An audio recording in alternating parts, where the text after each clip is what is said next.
Hi, everybody. Welcome to Humane Voices, the official podcast of the Humane Society of the United States. Carrie and Austin here talking about an exciting moment in fashion and animal protection history. Carrie, I have to tell you, I have been looking forward to this episode with you today for so long, sharing this exciting news with all of our listeners. Yep, me too. I feel like I've been looking forward to it since my childhood, actually. You know, one of the things I was going to mention actually when I was a kid, my parents had this coat that my mother had gotten from her grandmother. It was this rabbit fur coat, and I remember when I was about 8 years old, I was so enamored of this coat, and then about 6 months later, I found out what it was made of, and it was all sort of downhill from there. So I'm super excited to be here today, and really excited to welcome our guests. Absolutely. Yeah. Grandma, we don't want your coats anymore. Today we are sitting down with three very special guests today on the show.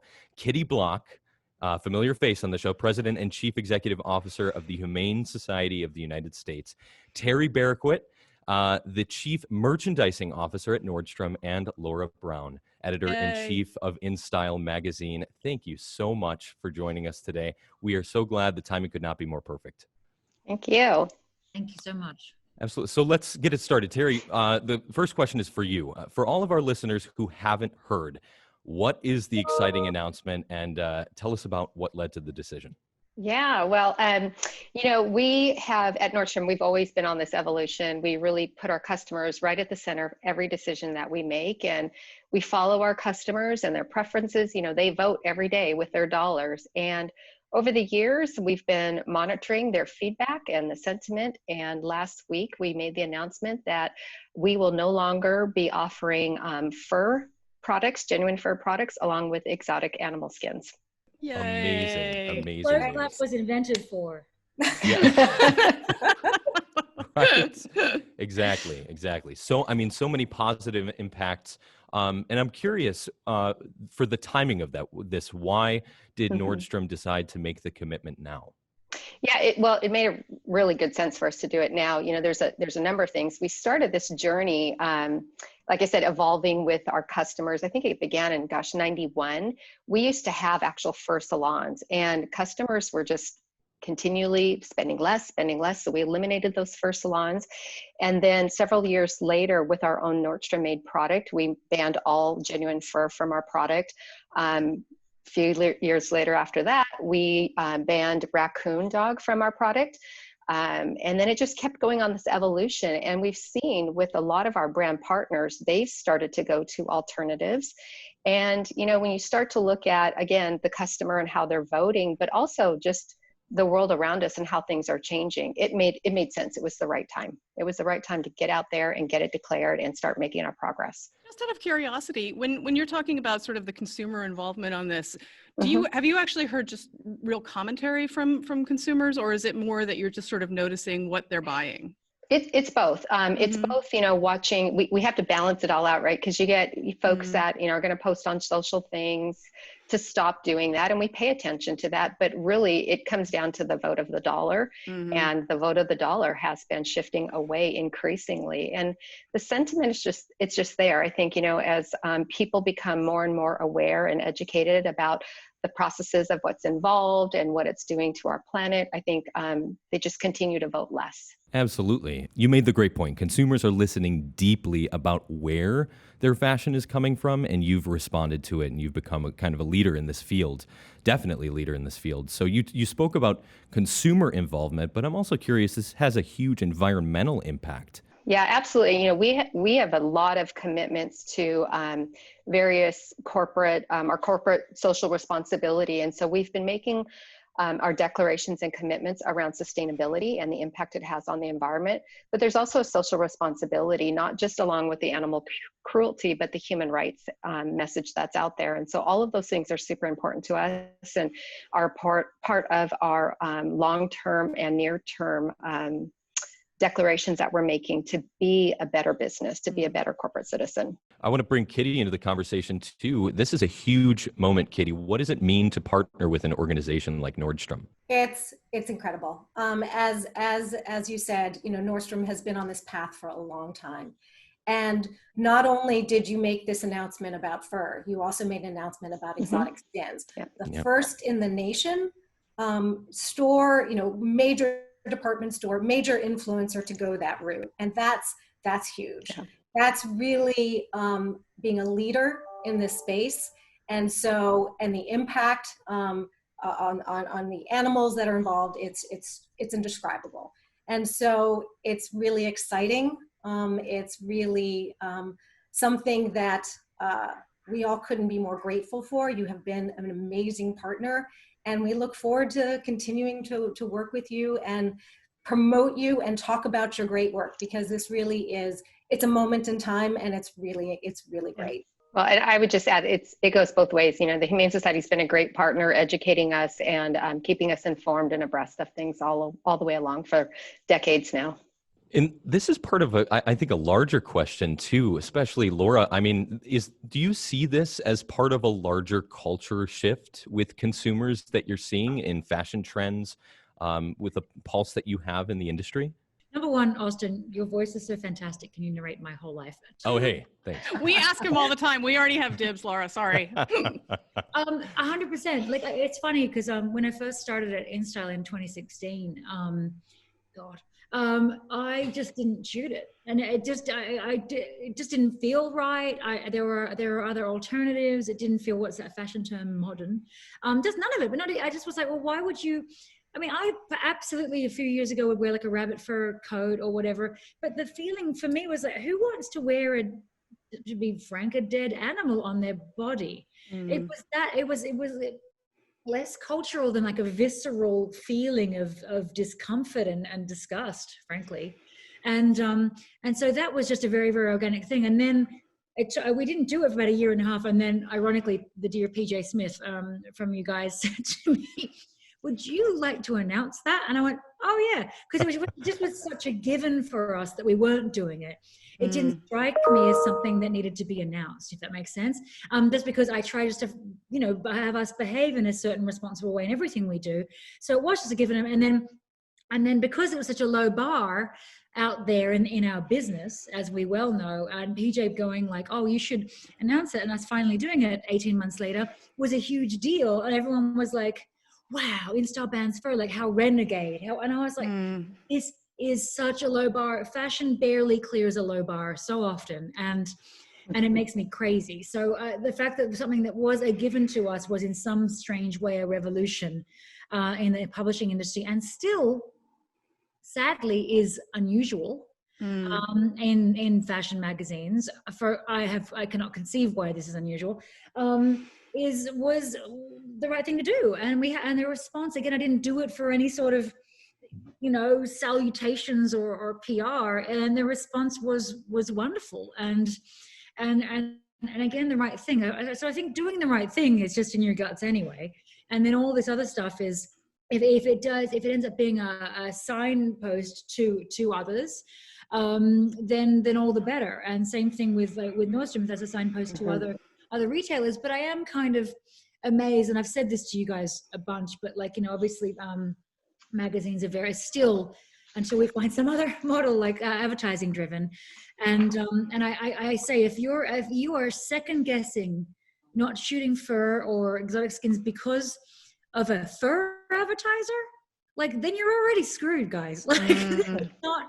It's not where it's at. And I don't like people not having the firmness to do the right thing, and there's just a lack of that often in our business, a lack of guts or character, or like, well, what if this what if X makes for? But then even if you don't have the character or the guts to do it, look at your advertisers and look how many of them have banned it. Look how many of them. So still, sorry, that's a seamless. Sorry, guys. That's my buzzer. I hope you enjoyed it. Look at the door. Don't give us ratings. Yeah. But what if even if it's a mercenary sort of commercial priority you have, look at your advertisers and look at who you work with. Breaking news, Nordstrom. We work with Nordstrom and InStyle. But look at what they just did. So it's just, I'll use the most classic American term. It is a no-brainer. It should not have been a question. It should not. I applaud Nordstrom's move, obviously, but it should not be a revolution either, should it? You know, and for both of our perspectives, it shouldn't be. So, So I'm on a podcast. Hi, that's Brandon. Anyway. You have a shadowy figure in the background, Laura.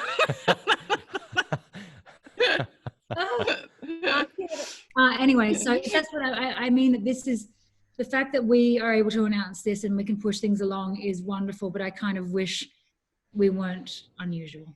Well, I was going to ask about that actually. Do you guys see effects when a marquee name like InStyle or Nordstrom's makes a move like this? Do you see effects in the market beyond sort of just like the hoopla that surrounds the general announcement when everybody's really excited? Do you see it creating bigger shifts? I mean, I hope so. I mean, I think that, you know, running a brand, period, you have to stand for something and have a voice. And we see that in our political environment right now. We see it in everything. Otherwise, what are you? So I think in a broader perspective, our brand, you know what it is. And so I think people that work with us want to do the right thing and want to have a voice and want to support people that do that. So I wouldn't say, oh, when we announced this and then one day someone called us up and said, okay, let's buy. It's not that specific. It's just more a consistency of tone for the brand. And if you work with InStyle, you know what you're working with. And if you look across the spectrum, I mean, does that major fashion house after major fashion house is going for free? And, you know, and you see these designers, these leaders, many emulate them. I mean, Gucci and Coach and Calvin Klein and all of them. I mean, the list keeps growing. And so that is sort of the becoming the norm. Yeah. They're not just, you know, stepping away from fur. They are running away from fur.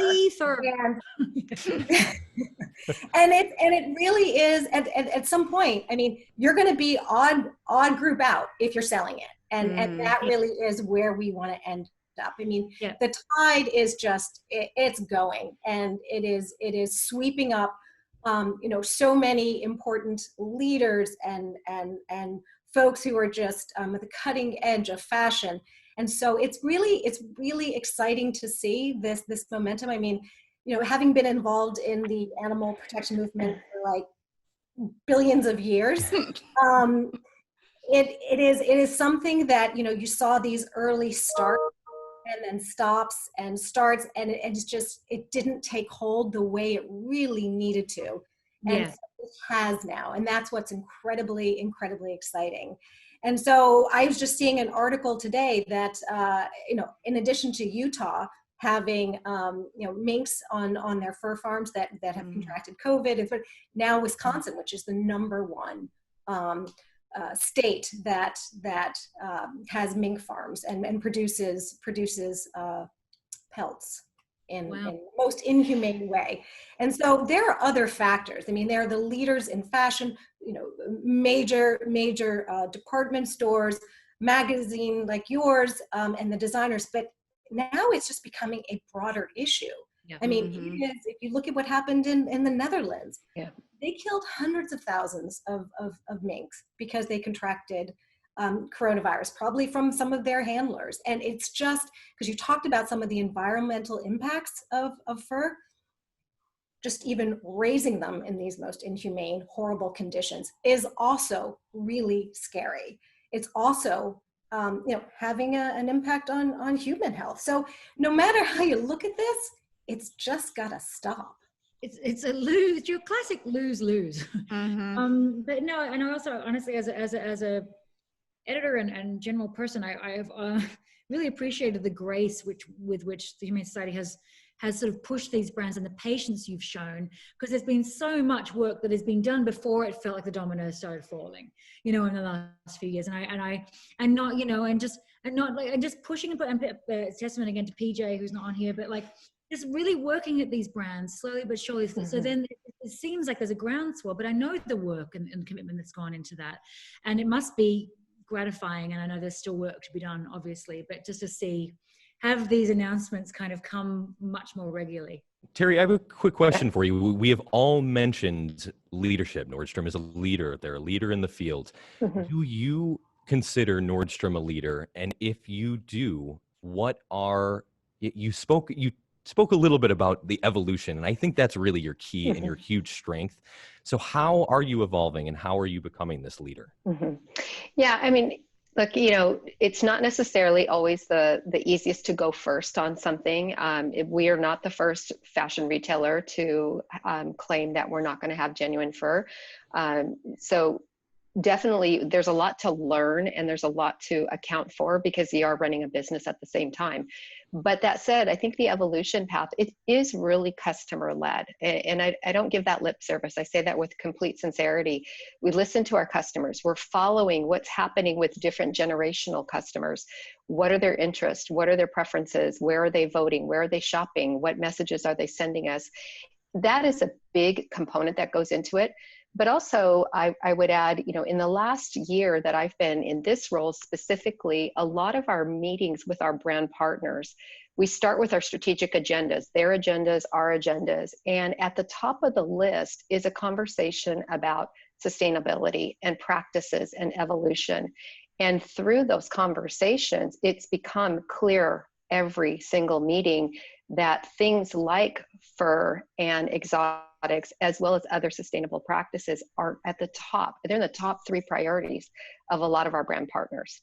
So it's definitely, I think, a movement that we are seeing. Yeah, and just out of curiosity, I assume that, you know, as Nordstrom's is sort of making these moves and others are making these moves, do we see them turning to sort of fur alternatives? Like, are there brands that are out there producing a product that has the sort of similar glamour and prestige that people used to associate with fur and now are moving away from? Yeah, you know, there's part of it. There's a glamour and prestige, and then there's also the part of just I need to be warm, and it's, you know, minus Right, 20 right. in Minnesota or whatever. So there's functional, practical purposes too, and then there's the glamour in that. Yes, a lot of brands are starting to work and have been working on alternatives, and I think that's a space that there'll be a lot of innovation of how do you do that with sustainability in mind, and there's a lot of work to be done still. At the same time, I think there's also an awareness factor, a marketing education factor to make sure customers are aware there are alternatives. So I think you'll see a lot more of that in the coming months. I would actually like to shout out one interesting sort of segue from that is Chloe Mendel, who's Gilles Mendel's daughter, and Gilles was, you know, is at upscale, had done for everything else, and Chloe has a brand called Maison Atia. Oh, and there's a cat. Hey, look at her fur coat. I just want to show you her fur coat. Look at that. That's where it should be. Weakest. Yeah. It's fabulous. It's so like for that sort of customer, you know what I mean? It's like somebody that they know. It's his daughter. Her priority has been nothing.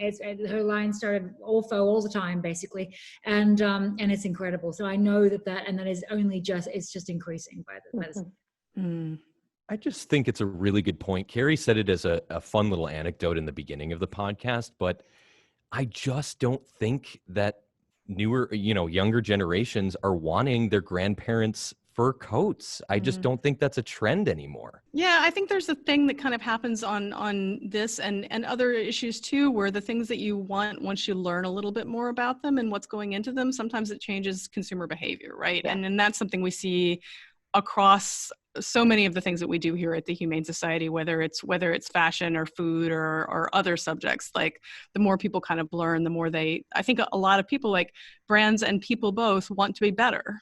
And what's interesting to add to that is how the younger generation is impacting grandma. Grandma's wanting to get rid of the fur coat too. So we are actually hearing that from customers and from some of our brand partners. They're hearing that, you know, the customers, the grandma, the mom, they're just kind of like, my granddaughters taught me, I'm not into it. I mean, that's really sweet. Mother's jewelry instead, guys. I know. That never goes out of style. So, Kitty, one of the things that we wanted to talk a little bit, I mean, here we are all in our own little virtual places doing this interview. I mean, Austin and I are in the same building, but we're in different rooms because of COVID. And it turns out, you know, that there is actually a COVID connection with the fur issue, as you mentioned earlier. Can you talk a little bit about like what it is about the conditions that we see on these fur farms that kind of drives that issue? The way that fur, the way that mink and other animals are raised on these fur farms, it's incredibly cruel. And I know people now know a lot about what a wet market is. I know that was sort of a new to folks. And shockingly, we have wet markets in the US. We sell live animals for consumption. So there's a big awakening that's happening. And so in the area of animals that are used for fur, they're kept in the same rotten conditions. They are packed on top of each other in wire cages with no footing. They are in their own excrement. It's an awful, horrible situation for them to live out their short lives before they are killed in ways that I don't even want to run through here. Mm-hmm. But it's one of these things where it's sort of a hard lesson to learn during a global pandemic. But the welfare of animals and the environment is inextricably linked to our health, to human health. And to act like there is a big divide is foolish. And we're all paying the price of that now. And so for the Humane Society of the United States and our work globally through Humane Society International, we're talking about this in a really thoughtful, scientific way. So you've got to look at the systems of how we keep and treat animals and what that looks like. I mean, it's not just COVID. Before COVID, there was SARS, which was also from the marketplace. It was from bats to civet cats. MERS, which was in the Middle East, it was bats to camels. And then, of course, there's swine flu and bird flu and all these issues, not to bum everybody out, but it's really an important time. I mean, we are in the midst of something that has not happened in our lifetimes before, and I hope never does again. But we gotta get smart about this. And we really have to start looking at what are the causes behind this? And is this something we're willing to let continue until we're in the next, global pandemic? So it's really, sort of opened a window and getting back to something that was said earlier about awareness and especially younger consumers. I mean, I have a daughter who's 18 and just went off to college. Thank goodness she's not sitting in the basement and taking classes right now. But she's fully aware that she and all her friends, they are really thoughtful about what they eat, what they wear. They're focused on these things. And now with this global pandemic, people are educating themselves to how this happened. And can we prevent this in the future?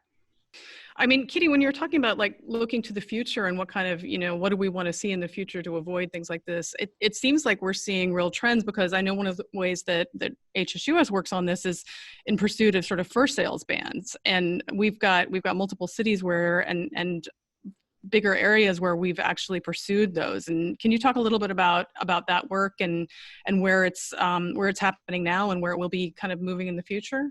Absolutely. So the work of the Humane Society is obviously the great outreach and work with you all, but it's also looking at how you can get fur bans in cities and in states. And California, of course, being first in many great animal welfare policies, has banned fur, obviously starting in San Francisco and LA, and that's been really exciting. And we're looking at other states where we could do that. And so that doesn't happen just because, I mean, it's happening because we've got folks focused, driving it, really working on it, but it's because the people are there. Yeah, citizens want it. Absolutely. Yeah. So we could want it, we could hope and push for it, all day long. But if there was not this growing, educated consumers and really understanding, this wouldn't happen. And it's not just in the US, as you know. I mean, this is happening across the globe and in many countries in Europe. I mean, when the COVID outbreak happened in the Netherlands, they were already planning to ban fur, but now they moved that up by a couple of years because they're like, we're out, we're tapping out, and there's no reason to even go a couple more years. It's done. And so we're looking at the UK. I mean, they've already banned fur farming, but they're actually, really flirting with the idea of banning all fur. So this is not.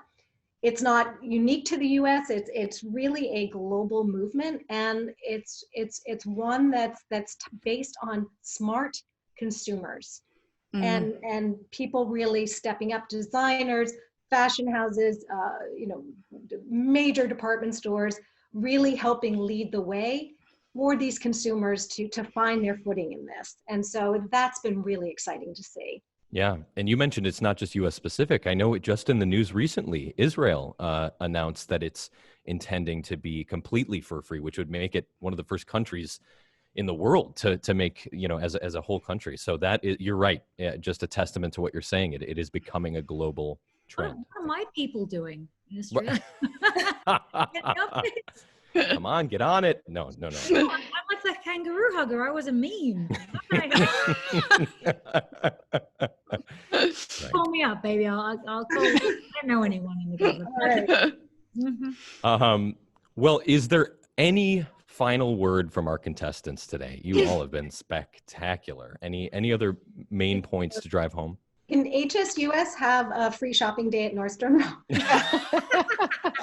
I just, it's like my favorite store ever. Sorry. Okay. Okay. We'll be editing that out, Kitty. Mostly so that people won't know you're getting a free shopping day at Nordstrom's. Yeah. Tell no one. I think, God, loving animals is the right thing to do. Fur is awful and it is not cool. So whichever way you get around to this mentally, it doesn't matter. I think that it's simple as that, and just to and the exotic skin part, to really bring people along just with what wouldn't be brought along, and they'll be brought along, and they'll go into Nordstrom and they'll see all this other cool stuff, and then I would wager no one's going to go into Nordstrom and go, this was good, but where's my snake skin? Like, this is not where it's at. Yeah, it's so interesting looking at these things. I mean, Laura, I think you kind of touched on this before, but these things that are perceived at one point in time as kind of on the vanguard and radical, in 10 years, they're like, why aren't you doing this? Why are you behind? Exactly. Yeah. Used to that. I think it's just amazing, when you can have different organizations and industries come together on an issue, how much progress can be made through awareness, education. So I commend everybody for working together on this. Everybody and their cats. Yes. I'm not bringing my 115-pound dog into this picture right now. He's over there. I'll get dwarfed. Yeah, he's keenly invested. Well, everyone, thank you so much. Terry, huge congratulations. Thank you. Thank you. That's all we have for today's show. Again, Kitty Block, President and CEO of the Humane Society of the United States, Terry Berriquit, Chief Merchandising Officer at Nordstrom, and Laura Brown, Editor-in-Chief of InStyle Magazine. To find out more info about how we are continuing to ensure that wild animals stay in the wild and are protected, you know where to find us, humanesociety.org. Huge kudos again to Nordstrom for this historic policy and their commitment to animal welfare. See you next time on Humane Voices. Bye, everybody. Stay safe.